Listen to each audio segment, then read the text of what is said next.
know, it took years to acquire the land for the Blue Ridge Parkway, and the last section, what the park staff referred to as the missing link, was the right-of-way around Grandfather Mountain. It took a number of years to kind of negotiate where the road would be located on the mountain. And I think by the late 1960s, early 1970s, that finally had been resolved, and the Park Service started construction around Grandfather Mountain. And the Lynn Cove Viaduct was kind of the last big project around there, and it really, I think, exemplifies the design of the Blue Ridge Parkway. It used a technology that was kind of top-down construction, segmental construction.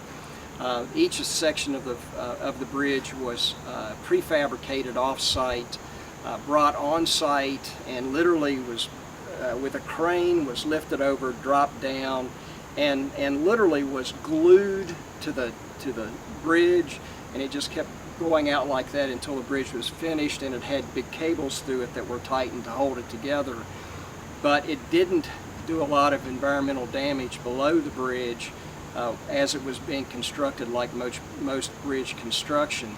So you know, to finish the parkway, the latest technology was used. I mean, and I think the segmental bridge there was one of the first used in this country, and that was done in 1987.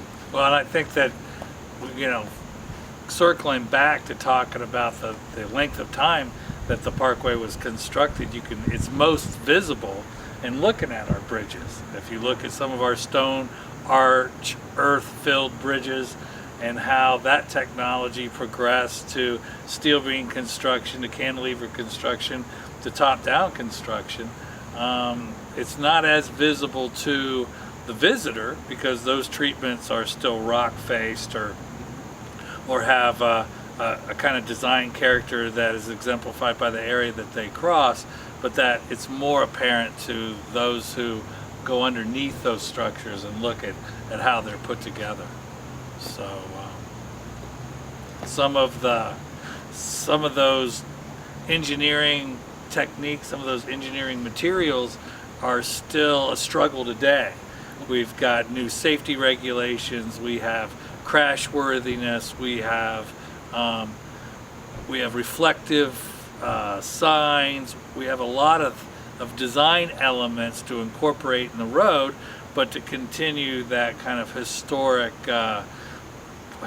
perspective to allow those safety and other types of items kind of meld into the landscape and not be as noticeable to the visitor until they're, you know, needed, I guess.